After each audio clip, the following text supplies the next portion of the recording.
Top Deck Productions. Welcome back to round number 2. Round number 2. Here we go.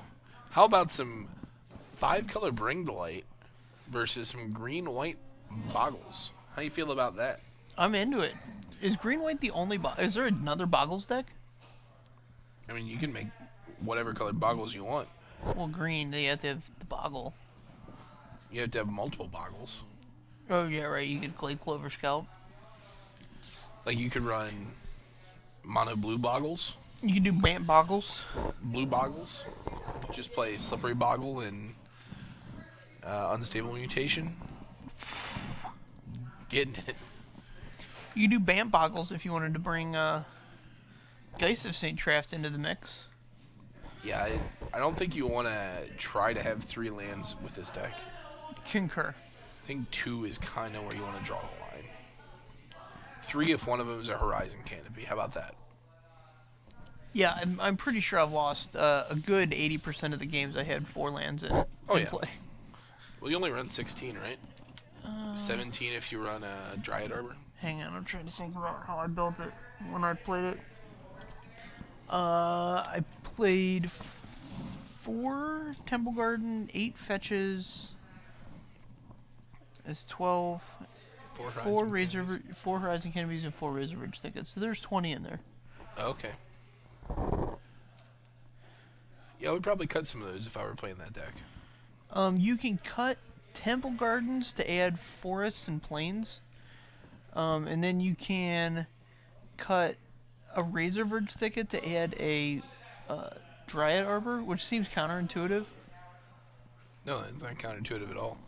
Well, one of them can't make mana on its first turn, and one of them only, is best on the first turn. Certainly, but I mean, you're giving up a little bit of explosiveness, like a fraction of a percentage, for a huge amount of consistency against the Liliana of the Veil decks. This game, this deck actually got a humongous improvement from Homunket. Really? Homunket? A Homunket. Homunket. It's the Homunket. Homunket. Homunket. The Homunket. The cartouche of white.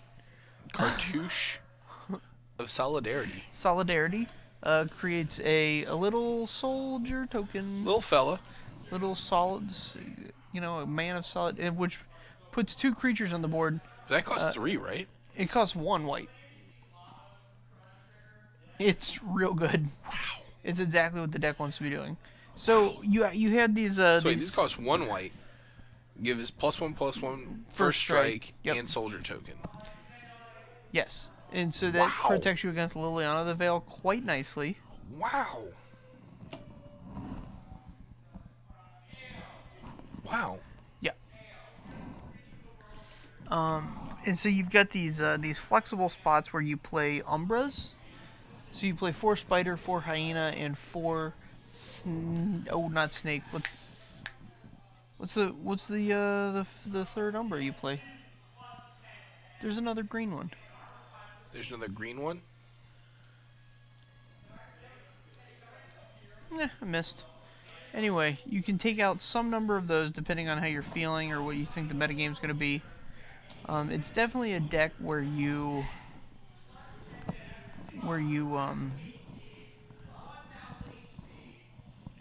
build it to match what you assume the metagame's going to be. So if you get a good read on where I was wrong. It's Spider and Hyena are the only Umbras this deck plays. Rancor. Yeah, I would not cut a Rancor to save. Like if you told me I couldn't play 4 Rancors, I wouldn't play the deck. Okay. Easily one of the best cards in the deck. Also gonna play Daybreak Cornet. Yeah, I think you could play the deck without Daybreak Cornet, but I do not think you could play it without Rancor. Like Daybreak Cornet definitely pulls you out of some like sticky situations. I mean, it single-handedly beats the Death Shadow decks, right? The Death Shadow decks? Yeah, your guys just become bigger and lifelinking and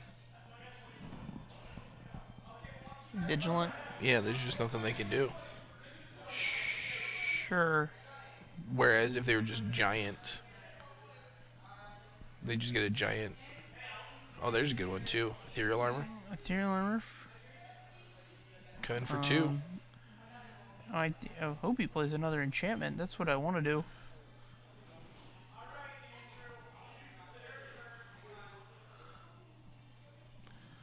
Come on, post-combat enchantment.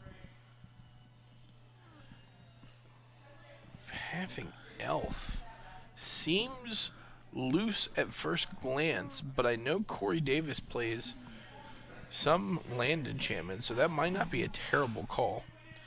The correct thing to do is to do it on his upkeep, though. Sure. If you're gonna do it. Yeah, I think if I was gonna play a 5-color deck, I would definitely build it with Arbor Elf. And it's not Paradise Mantle. Utopia Sprawl. Utopia Sprawl is the card I was trying to think of. Why are you so much better at that than I am? I don't know, man. You're just so good at it. You're so good. So I attributed to playing Commander for like 7 years. Sure. I just know like some random. Yeah, random cards. you know all the random BS ones. Also, I had like 2 cubes at one point, and one of them I actively looked for the most absurd cards to put in. So. When can we bring that back? It's tough. It's a hard. No, listen. It was a beautiful cube, and I understand it was hard to build. But it was one of my more favorite cubing experiences. It was not a popular cube because it was very non-traditional. Who didn't like that cube? So most people don't like it because it's not high-powered. People are, I don't understand cubers. I don't understand people that are like passionate about the cube format that aren't willing to play like, because like if you make all your cubes super high powered, you just get this redundancy where like the core of every cube looks like these 70% of this. I don't even know what this card is. This card is a. Oh, it's Spirit Link.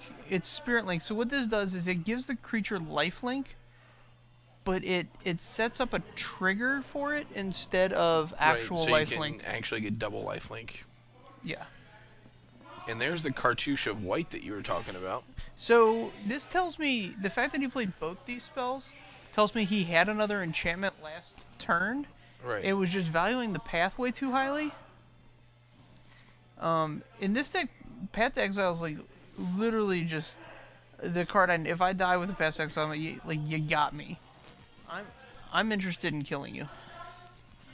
Interested in all you guys hearing all of my words. I don't think they're as interested in that. Well, too bad. I have this microphone. You'll listen to every word I have to say. To every damn thing I have to say. Justin, with the 4th land in hand. Yeah, that's what disappointing. What do you think his odds of winning this game are?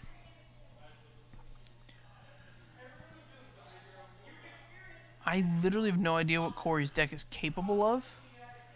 I'm seeing a lot of redundancy in his dual lands, and that can't be where you want to be in a Bring to Light deck. So he has a potential 7 mana here? Green, red, or green, yeah. Yeah, but there's only, I think you can only get to 4 colors. So I don't know where that leaves him.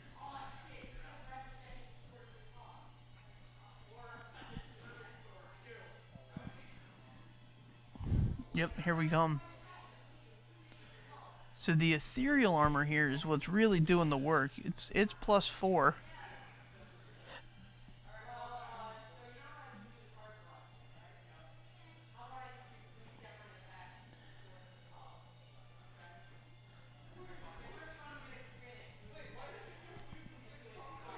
Gotta block. Might as well block this soldier. Yep, takes the soldier offline. Restoration. Oh, okay.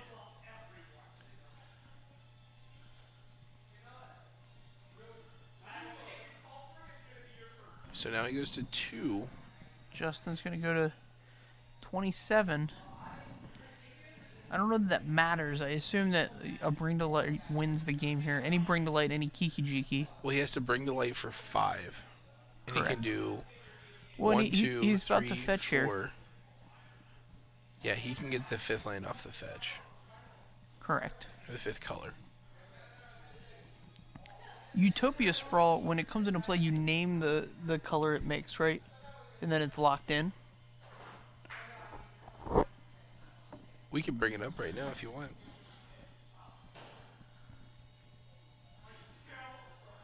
Corey named white. Okay, yeah, I think you name the color and it's locked in. So that's fine. We got white, blue. We have everything but black. So we need black if we want to bring to light for 5.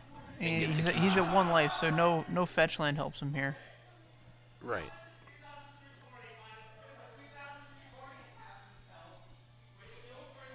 It's an 8/6 first strike. 8/6 first strike. Trample. Trample. Whenever he deals damage, you gain that much life. And his buddy is a 1/1 vigilance soldier. It's interesting. Depending on what you think the metagame is going to be, you can choose. That'll do it. Yep. Justin's going to take it down. Don't know what was in Corey's hand there. Clearly not a swamp. My question is, did the path matter? He went and got forest with it, which, if I don't know how the deck's built, but like if you're playing these 5-color decks, like constructing the mana bases, you have to be super duper careful. Super duper careful. Yes. Super duper. Wow. You have to be duper careful. That's really careful for those of you at home. And how many basics you can include is it's like a real consideration.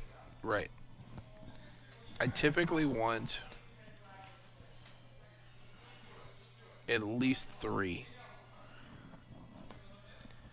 But here's the thing. He's playing a lot of green spells, especially early. So like Utopia Sprawl, Arbor Elf, you need to be able to cast those. So the number of green mana sources has to be through the roof. Like in the 19 to 20 range. Okay.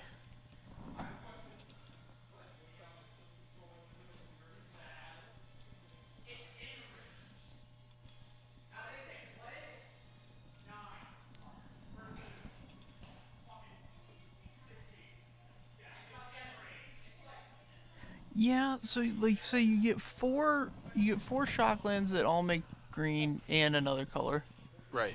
And then like you can set up all your fetch lands so that they can fetch green and another color. And then depending on what your spell ratio looks like, you could play forest. You know what I mean? You fill in at that point. Right. So like you're just base green. Everybody's green. Everybody's green. Everybody's green. I don't know about you, but I'm blue. Dabba dee dabba die. JPSD great. He's following us now? He's following. I knew I would. Interesting.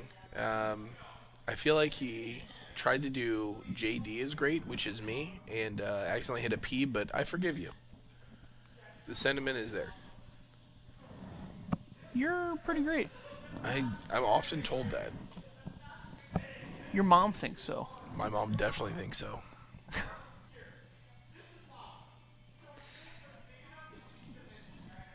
Let's see if Justin can keep his 7. Didn't see any land, but I didn't get a real good look. So thinking about what I would do if I was going to play this Bogles deck, I would you could Oh, there's land.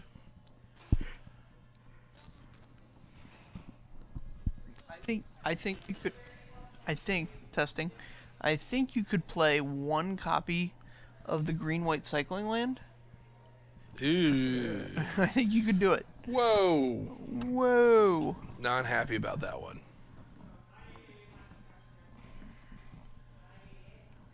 Do not agree. Depending on how many Horizon Canopies you own. That's really the big buy-in for the deck anymore is Horizon Canopy. Yeah, and things what, It's like, $60? Yeah, it's insane. Crazy.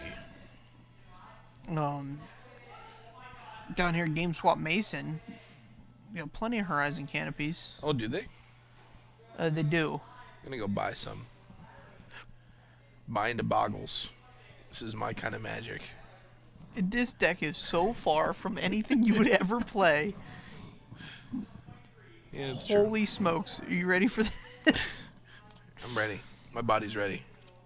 Horizon Canopy is $100 on Star City Games right now. I was not ready for that. Oh, man. Core named white again on the Utopia Sprawl. Clearly. As we now have a wall of omens, which is going to put up a decent fight here. Yeah, so there's a lot of 2-spell combinations that get through here. They all involve Rancor, I think. Oh no, you can also use an Ethereal Armor with any other enchantment that gives +1/+1. Or double Ethereum armor. Oh, jeez. That enchantment's so good, I will often not invest 2 of them onto one unless it's like, gonna win me the game. Oh, sure. Or unless you wouldn't leave mana hanging. Like, you wouldn't just pass the turn with a white up and another Ethereal Armor in play. Or in your hand. Or would you? Right. It's all situational, obviously, but if I felt that he could remove the creature, I would want... Because, like, just drawing the once they've cleared your board, just drawing the new creature isn't good enough. Oh, yeah. Like, just... If you've shot your wad on just enchantments, you need to hold some of those back so that when you get the new creature. Right. Well, I mean, if you have another creature, then that's one thing. If you don't, you're probably going to draw a couple creatures or a couple enchantments before you hit that creature. Sure.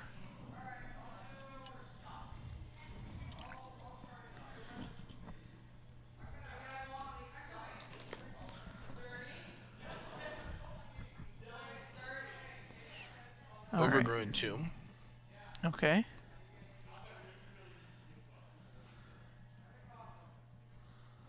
And this is is that a Veryl's the Scar Striped? Looks like a Glissa the Traitor. One of my favorites. I played that in the sideboard of Jund for a little while. Yeah? When I was playing Pyrite Spell Bombs. Yeah. It's a heater. It's kind of like your own little punishing fire kind of engine there, yeah? Yeah.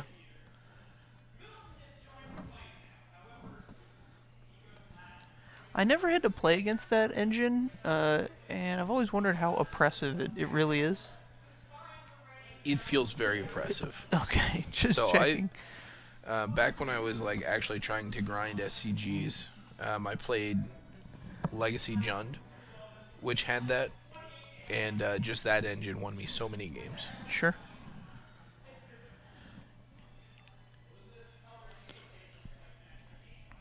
Alright, so Glissa the Traitor now gains the big just thing with in Glissa life. the Traitor here is going to be the fact that it has First Strike and Death Touch. Mm-hmm. It's going to be very hard to attack through.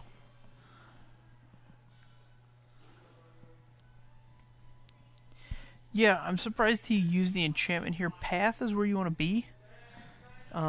Taking the hit from it right now doesn't really do anything, you know what I mean? Yeah, I mean, it just makes it so he doesn't attack with it, and instead just sits back and blocks, which is exactly what you don't want it to be doing. Well, no, I think he may have just been blocking with it anyway. Maybe, but if he was going to attack, you were super happy about it. Right.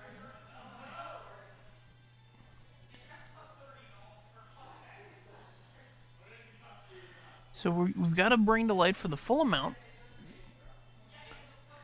Let's see what comes of it. What dreams may come.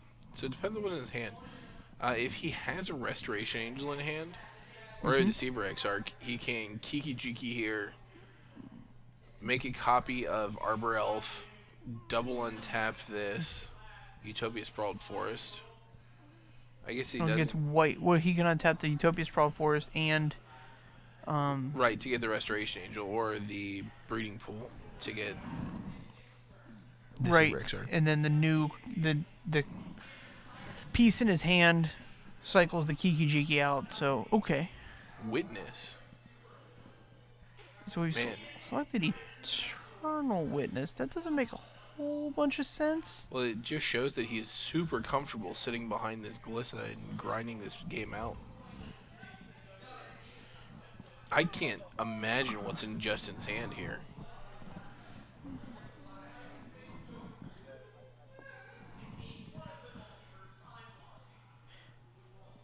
Justin's hand is... He's got a I know he's got at least... first striking 2/2 here. Corey's going to pick up a couple life in exchange for this -1/-1 counter. So I know his hand's at least another Spirit Link. But all these other cards could be literally anything. There's another Arbor Elf. Well, here we are. Brr.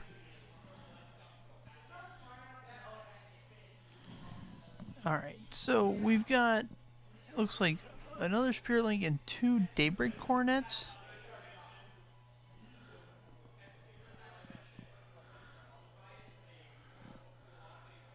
So, interestingly, because he put the Spirit Link on Glissa instead of his own creature, now he can't reliably, like, Daybreak Cornet. Because then the Hyena Umbra would fall off when the creature would die to Death Touch. And then the Daybreak Cornet's going to fall off when the Daybreak Cornet's not there. Or the Hyena Umbra's not there. Yeah. Huh. Wonder if he wishes he had that one back. Well, here's the thing. Tell me the thing. I'm sure one of the reasons Justin's playing the Spirit Link is that it does kind of act like a pseudo fog. Oh man. Oh, now we're deep. I like this. Do you like this?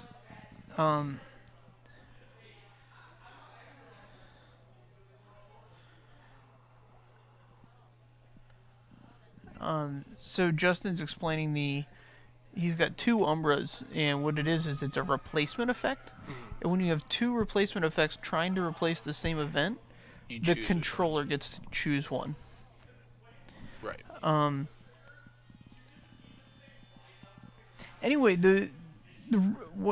here's the thing. And here's the thing: the alternative use for Spirit Link is as a pseudo fog, or like a tap down, pacifism, whatever, can't attack really. Effect, and so here he's traded the Spider Umbra for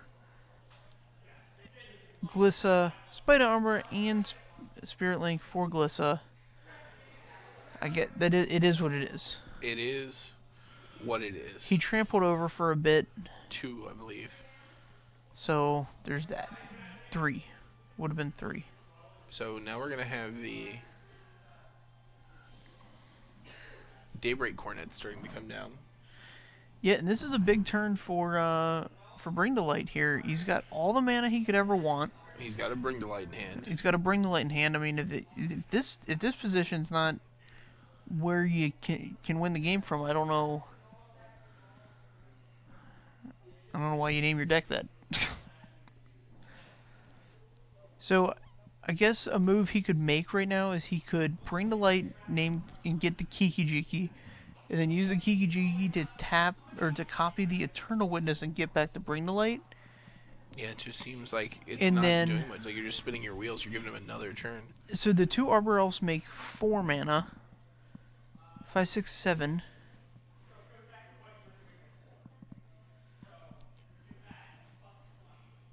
Eight, 9. He needs to be able to cast Bring to Light twice, Yeah. and it costs 10 to do that. And that's not it's not how much mana he has.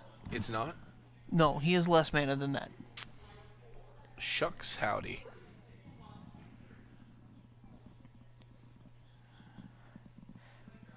But if he had 10 mana, boy, what a sick play. Sure. The old double Bring to Light. I mean, I don't think he's really in any danger of dying next turn. Mm-hmm. So You should be perfectly content just taking your time.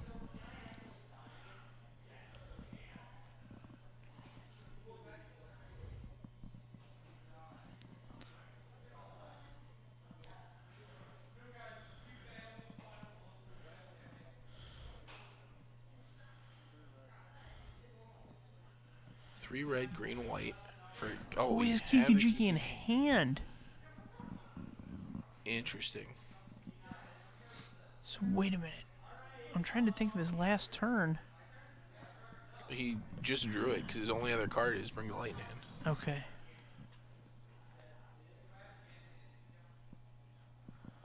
Yes, so he can copy an Arbor Elf, untap the Utopia Sprawled Forest that only gets him to 4 more mana.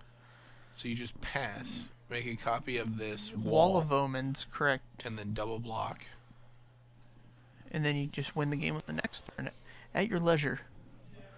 Unless he has Path to Exile, I suppose you can play around Path to Exile. Copying Eternal Witness, though. And get back the only target, Glissa the Traitor. Well, you can also target lands. Sure.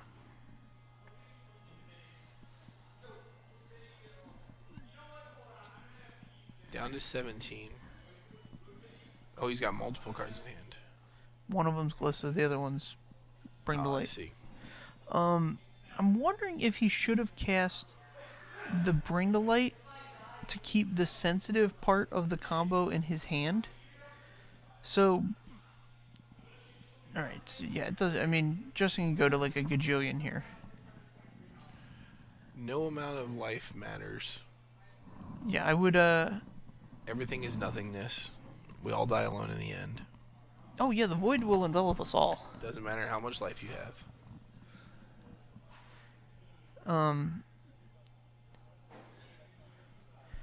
So obviously, Kiki can die to a Path to Exile, but if he casts the Bring the Light and gets, say, like Restoration Angel, and blinks the Eternal Witness and gets back the Bring the Light, that allows him, if Justin doesn't Path, it allows him to cast the Kiki next turn to win the game.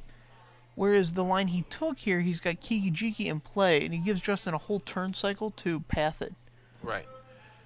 As it turns out, doesn't really matter. Justin's going to go up to 31, I believe. That's fantastic. Justin is at 31. And he's tapped out on mana. So that should do it. Well, here's a Bring the Light for 5. Unless we sideboarded out both Pestermite and we're going to select. Maybe there's 2 in hand. He wants to make sure he gets the right one.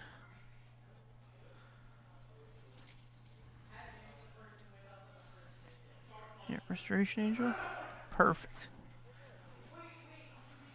Beautiful. Beautiful. So you can actually use the first Restoration Angel trigger. Yeah, he kept a 1-land hand. That's not terrible with Bogles. No, I mean it's actually one of the things you have to just be willing to do with the deck. Right. Is like sometimes you just have like land, Boggle, Rancor, and then some other stuff. Keeping a 1-land hand is much better, for instance, than keeping a 3-land hand. Absolutely. So if you keep a 3-land hand, it's basically the same as like when like a mid-range deck has a 7-card hand with like a giant spell in it, like a 6 or 7 mana spell. Mm-hmm. That's like a mulligan for them, right? Because they only have 6 active cards. Whereas a 1-land hand for Bogles, all the cards are active. If you have 2 or 3 active spells there, mm-hmm. you're fairly, you're not a complete dog to draw your land. Right, and don't get me wrong, he definitely wanted to draw the second land there, but much earlier. Honestly, if he puts the Spirit Link on his own creature there instead of the Glissa, I think he's in a much better position that game. I don't know if he has the ability to go all the way, but it's a much tighter game. Personally, I would sideboard these Spirit Links out. Yeah, I don't know what his sideboard looks like. I think so. I've only ever seen lists that have 2 main deck. I've only ever played 1. I'm not like a huge fan of the card, so Right. take what I'm saying Especially with a grain here. of salt. Like, it doesn't do anything here. The card that I really do like is Keen Sense, Oh, Keen Sense, sure. which is it's a green enchantment that it's a shifted curiosity. So anytime that creature deals damage to a player, you get to draw a card. Also just printed in Amonkhet. Did they reprint Keen Sense? Well, they were printing Keen Sense. No, they didn't. Did they? Oh man.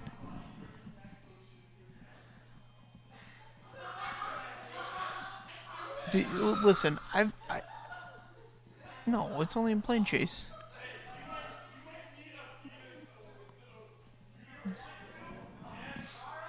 Okay.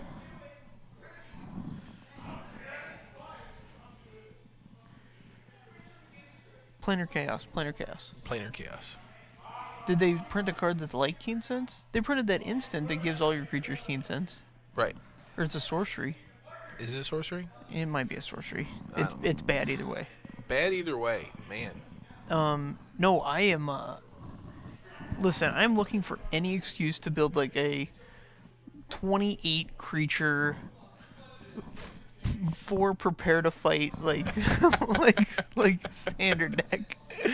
And I would include 2 Keen Sense in that deck if I ever got to do it. Yeah, why not? Like, all right, we start out with the Boggle. That's right where we want to be for Justin. Did he keep 7 again? Keeping 7 for Boggles is a huge deal. yeah, it's Like, it doesn't happen a lot. really, Or it shouldn't happen a lot. yeah, it's not like so an aggro deck like Affinity doesn't require as many cards. Right. So it can mulligan down to 5 and still be very, very much Turn 1 Arbor Elf, also exactly where Corey wants to be. interacting in a game. Oh, but and here's the Bogles, second land. oh man, he's got a Rancor too. Come on, give me a first striking enchantment. Oh. Okay, so he's got a Plains. I'm impressed with this attack. See, because if Corey trades that off there, He doesn't get to trade that. no, it's a 3-1 versus Corey's 1-1. No, it's a Spider Umbral. Oh, is that a Spider Umbra? I thought it was I'm sorry, I thought it was a Rancor. He does have a Rancor. He chose not to play it. Okay. No, he couldn't play. The Spider Umbra was the better play given the board.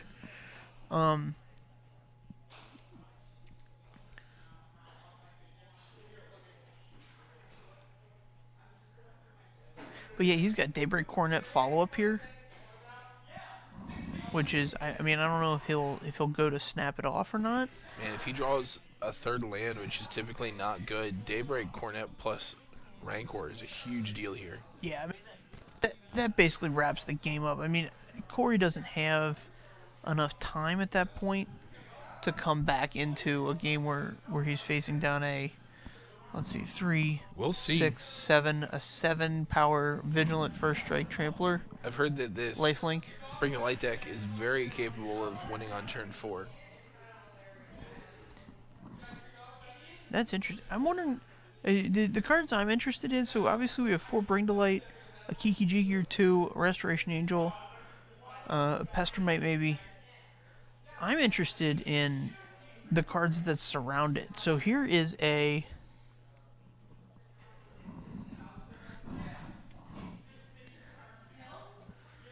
Oh, man. So you no longer have to go find Keen Senses, although the art on that card is A1. So I highly recommend you Keen do. Sense? You now get to play Sixth Sense, which Yeah. is the same card. The same card. Or if you wanted to play more than 4, you could play this as the 5th and And 6th sixth Keen Sense. Oh, that's great. You get to play Sixth Sense as the Sixth Sense. Deceiver Exarch has come to play.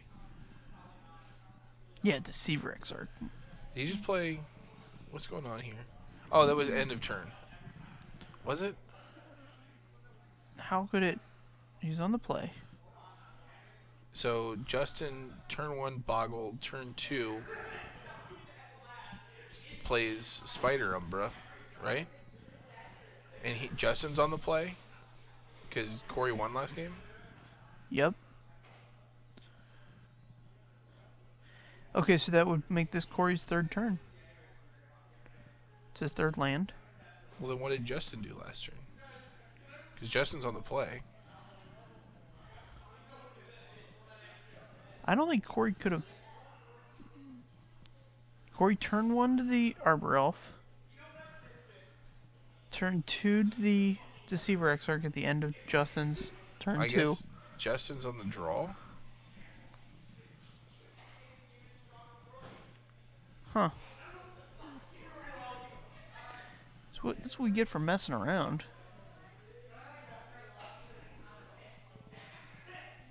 Here is a Glittering Wish.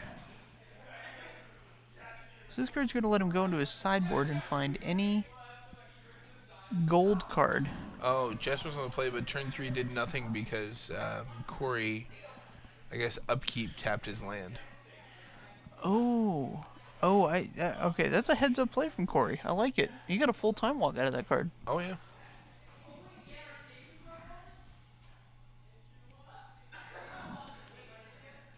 Man, this modern format is rich.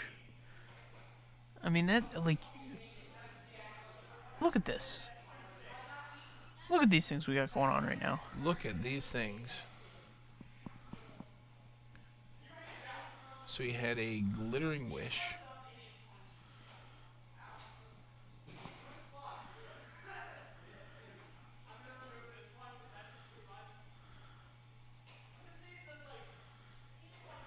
Interesting.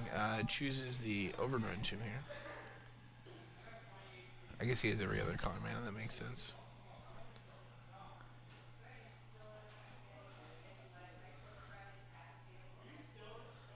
Another Arbor Elf. Alright, so now we're at 5 mana. That's the sweet spot. If he has a Bring to Light in hand, it's game over. And Justin's going Shields down here. I mean, if he doesn't have it, he's got to... No, if he doesn't have it, you just play the Rancor, and then you can represent the path. Right.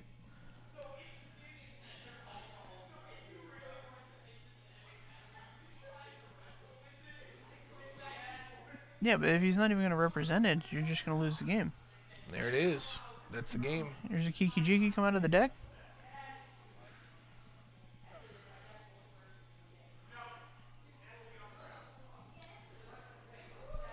He's going to get the Mirror Breaker. Yeah, I think you have to represent there because it buys you a turn. Maybe. Like, he could just fire it off anyway, but... Yeah. Especially after the last game. Like, after the first game, you might not have a good idea of what he was playing. But after the last game, you saw him go off in the same way, except with a Restoration Angel. Sure. So you got to know what's up. Man, that was interesting.